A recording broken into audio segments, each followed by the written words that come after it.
Hello. Hi. This is video 879. I hope I can do it and whatnot.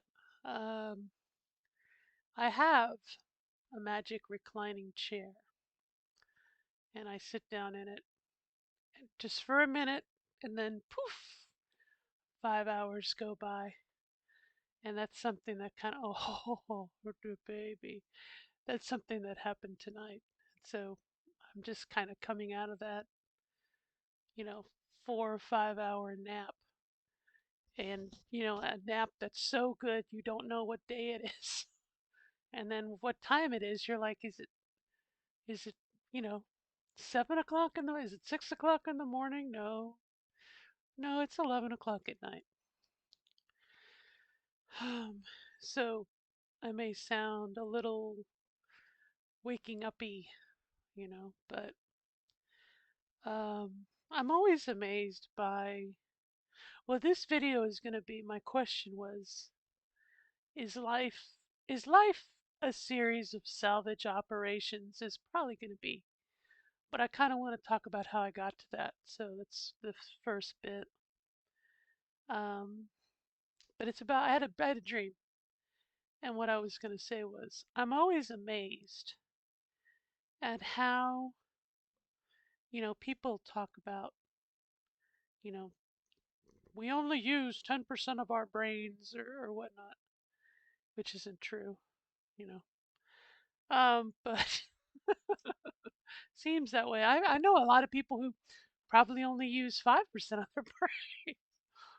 But in all honesty, I'm amazed that our brain, maybe I should say my brain, but I think your brain too, has the ability to come up with a story that I don't know about, me being the conscious person self.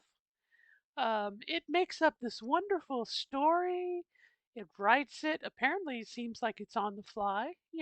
A bunch of chemicals sitting in this like vessel, this brain, tissue, organ, whatever, um, has the ability to like make up this wonderful adventure and story. I mean, full of like characters, and there's a plot. There's a I mean, just this totally wonderful imaginary tale. Okay, but keep it from me. Somewhere in here I am, right? My personality, whatever, my operating system, whatever makes me me, is in here somewhere, chemically. And I only say that in that if you took my brain out, I wouldn't be here anymore. Okay, maybe philosophically you could say, well, we are really in our hearts, or whatever. But just from a biological point of view, chemically. Where was I going with this? Oh, so the brain has this ability to like come up with this wonderful story and adventure and whatnot, with a plot, and keep it from me or you or us, and make it seem like this wonderful story. I mean, if you think about it, your brain, when it writes this out, it knows the ending, right? I mean, it has like, you know, plot points, interactions, a story, a climax. I mean, and then you wake up maybe before it really happens, or the conclusion. You're like, oh, I just had the weirdest dream. But it has that ability to do it and keep it from us, the people supposedly in control, right? I'm amazed that the brain does this. I mean, it's just amazing if you think about all that's involved. If you've ever tried to like write a story, you know, the amount of editing, and the brain just does this, fully realized cast of characters. And I know psychologically people said, oh, everyone in the dream is yourself, or everyone in the dream is someone you've met before, or people wearing disguise. I mean, I've heard a bunch of, you know, I guess dream, analyzing and everything. But in addition to that, um, if you can find some sort of symbolism or secret message, or morality, at the end of the G.I. Joe, or He-Man. In today's episode, Man at Arms had an argument with Tila, da da da da. I mean, and it does it, you know? And there are times after I have a dream, I'm like, well, fuck, just tell me what I should know, Tell me this great universal secret. Don't you don't have to like just tell me the moral of this, what I need to know anyway. Although I do believe, kind of as Poe once said, sometimes a story is just it's for entertainment. It doesn't have to have a deeper meaning to it. But anyway, so that's I had this dream, okay, and after I woke up, I realized that I was just sitting there, and I was like, is somewhat is life a series of salvage operations? Salvage being make the best of what you can.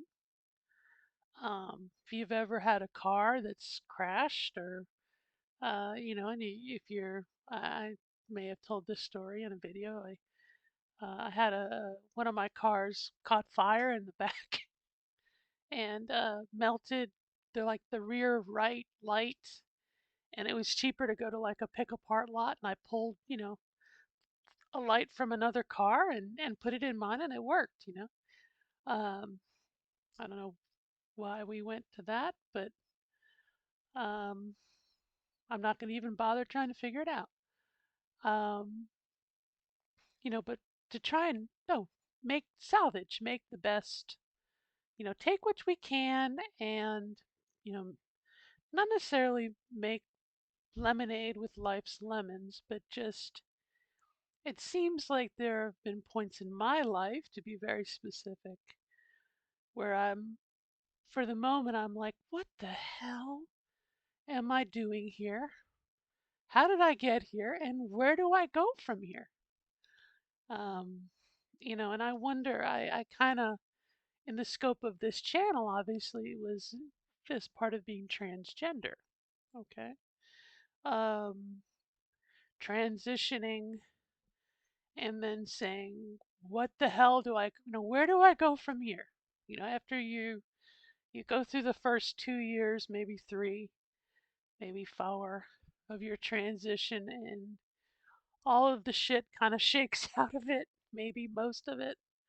Transition at work, you're, 2 years on the job, your family, everything kind of settles down, hopefully, and you're comfortable with who you are. You go through your second puberty, blah, blah, blah, blah. Everything kind of becomes ho hum, and I asked myself, well, if I was cis and I didn't have this wonderful false life, or however you or I want to identify the life we lived before we transitioned, and then the transition period, which I realize is something that goes on and on and on, and it's not like but the little initial chunk. And you may say, well, Julie, or whoever you are, what does Julie want to do?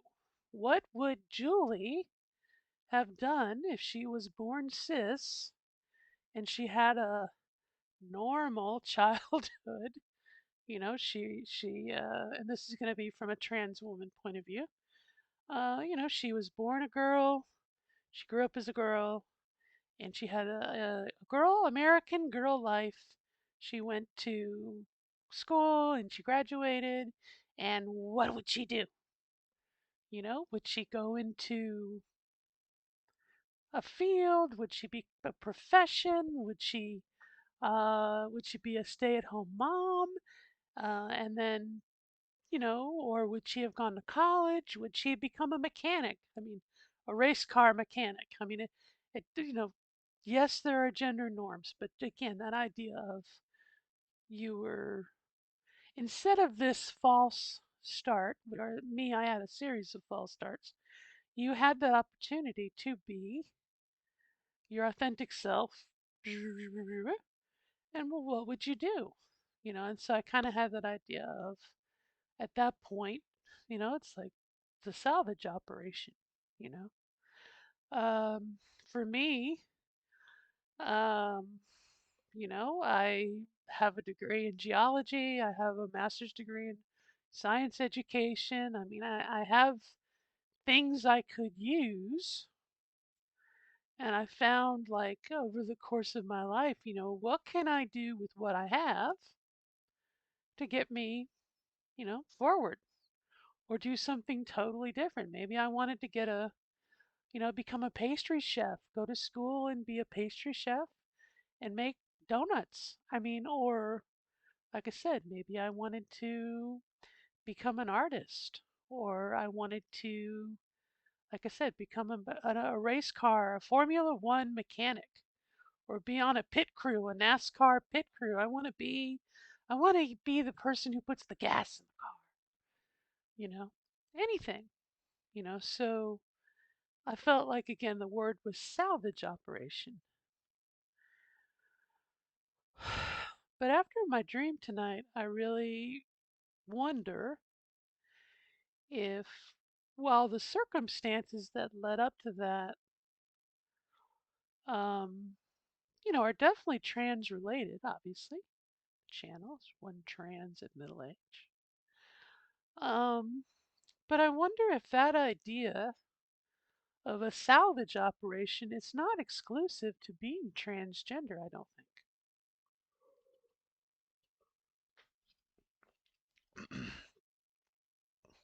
It could be after a failed marriage and a divorce. And the divorcee is going, well, I was married to so and so for so many years, decades, and now I'm single. I have the choice to be, things that maybe I were denied to me before, I have the ability to do now. Or maybe a change in career, the hypothetical midlife crisis. We have that ability to not necessarily reinvent ourselves, but to figure out, ask ourselves, well, what the hell do I want to do now? And maybe what can I salvage? What can I use from my past, maybe to help me out now and in the future? And I guess I think initially, it's going to be a lot of therapy here. Maybe I held a lot of um, resentment towards life, or resentment to God, or resentment towards my parents for not, I mean, any of those three: God, life, parents, the universe, chance, um, for making me assigned male at birth, transgender, trans woman, and having that false, what I'm going to say, false adolescence, you know. As much as I was a girl, I couldn't live as a girl. I couldn't do what girls did. Um, and then that led into other things, middle school, and, um, things that maybe I would have had access to, which I'm kind of a little envious of the young kids today, assuming their state's not trying to bully them and they have access to where they can socially transition and maybe get on some hormone blockers. But, again, just socially. Um, but anyway, even that's not it's a substitute. It's as best as you can do, right?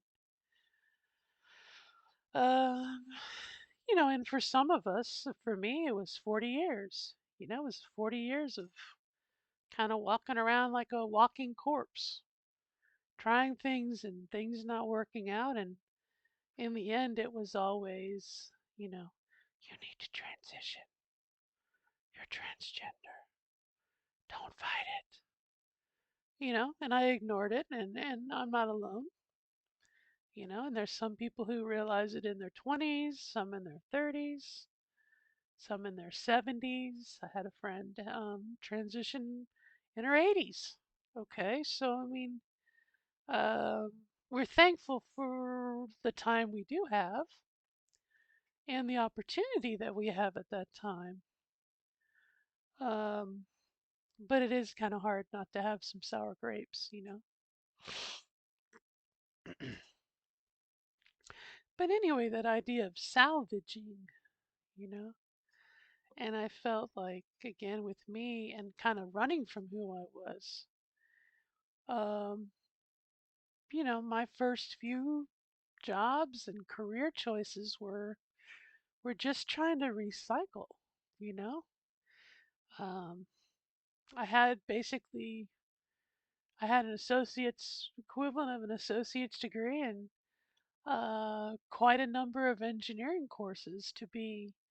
Um, I started off as an aerospace engineer, and I was going to go into the Air Force and be a career officer and all that.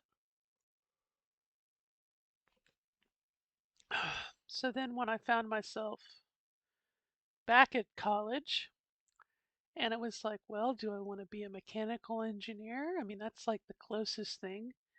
I probably should have just stuck with aerospace, but and I was like, well, what can I do to take what I've done and get credit? The coursework that I've done, basically at any university, at least when I went through school, the first 2 years was going to be the same no matter where you went. You were going to take chemistry, you were going to take history, you were going to take math. I mean, it was like high school all over again. Your associate's degree, you're like, why am I why am I learning about, you know, the history, American history? I've done this like 5 times as part of my public education. I had to take Spanish, being from Florida. You had to take 2 year. You had to have 2 years of a language, and I was like, why? And it could only be Spanish, French, or German. And I was sitting there going, well, if the idea is just any language, then why not make it any language? You know, and count computer languages. You know, count COBOL and Fortran and Pascal and uh, you know, count those programming languages because you're learning a language to communicate, even if you're just talking to a machine, to a computer, right? Um, so anyway, again, it seems like we just plow on, and it's very easy to get mad, and I guess it's where when my parents made an appearance in my dream tonight. I think in having a child myself, parents do the best they can with what they have. I mean, really. And you don't necessarily have to be a parent to understand that, but when you're in that role, um, and it doesn't excuse abuse, it doesn't excuse a bad behavior, but I tend to think I'm a pretty cool mom, and I'm doing the best I can with what I have. I would love to be able to provide more. It's just there's a limit, you know. So I have a bit of latitude I give my parents, and they didn't know they had a transgender child, you know. And then by the time I did tell them, it was incredulous. They couldn't believe it and they didn't want to. My dad was pretty liberal. He was a college professor and later became a provost, and I mean he was pretty liberal, and he just couldn't accept that this person that he assumed was his son was actually his daughter, and kind of a weird situation now because I'm the only one in the family who wants to take care of him now that he's in his 80s and he needs someone to take care of him, you know? And he's mistreated a lot of people in the family, and, you know, they're happy to see him suffer. And I'm not like that, you know? But he won't give me the time of day because I'm transgender. You know, what am I going to do? What can I do? Um, but anyway, that's neither here nor there. But again, the idea of salvage opera, it just seems like we're constantly, and maybe that's just life, you know, we're just not reinventing ourselves, but we're trying to make the best we can with what we do. But I guess where I'm at now, I'm 50. You can see by the gray hair. You know, it's like I'm looking at what time I have left and what I can do with it, you know, and that's where again it's a salvage operation, you know what I mean? I'm not 20. I'm not 21. I wouldn't want to be 21. Um, you know, maybe for a little bit. There's one or two things I'd like to do. If I was so blessed with a cis body, I suppose, cis woman. But after about 9 months. Um, but no, you know, I'm thankful for where I'm at. But again, I'm like, okay, what can I do? It's is not necessarily is this as good as it gets, but what can we do with the time we have left? You know, and I think somewhat for again, it's an element that I don't think cis people have. Um, Transgender people have this additional layer, additional aspect that we have to deal with when we're living a false life or we're not. It depends, I guess, on how willing we are to accept it, and when we when can we not only know what we need to do and how to do it, and get to the point where we can do something about it, and then we we have the initiative to do it. You know, or like fuck it, I can't put this off anymore. I've got to do it now. Um, so I don't know. But again, I think it doesn't necessarily have to apply to just trans. Um, you can be a father or a parent, and you go through a divorce, and you're like, okay, what am I going to do now? You know, and in that case, you're responsible for two other human lives, and that was kind of my experience. You know, having a daughter. I always wanted to be a mommy, and I got to be a mommy as best I can, as close as I can, as that as far as technology would allow.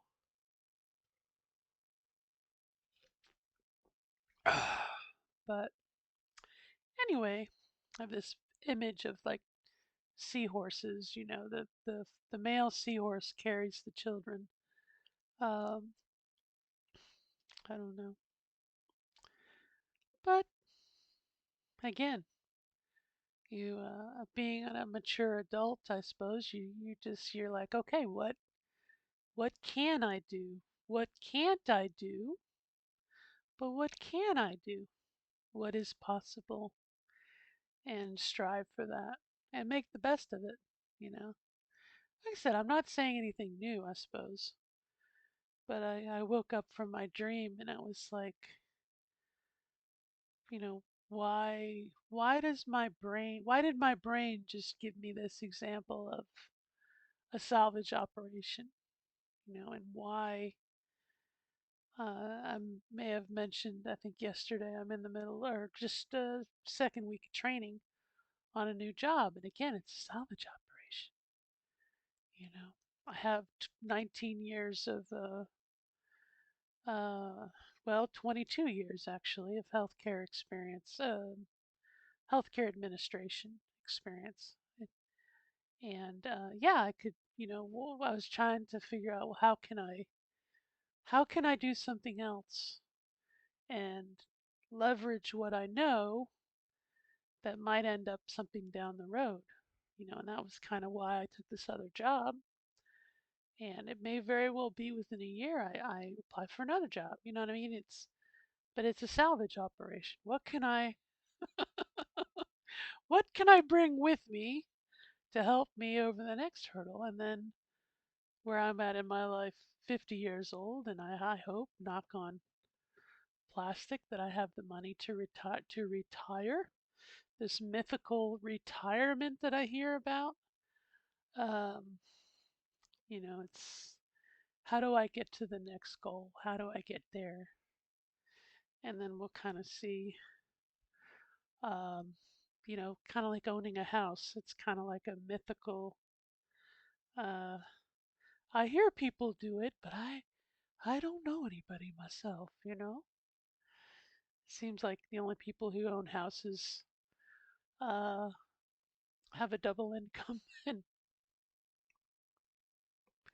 just doesn't seem to be in the cards for me. But anyway, till next time, I wish you the best of luck in being your authentic self, and you have a good rest of the day. Good, it's almost midnight. My goodness. Good night. Sleep well. Bye bye.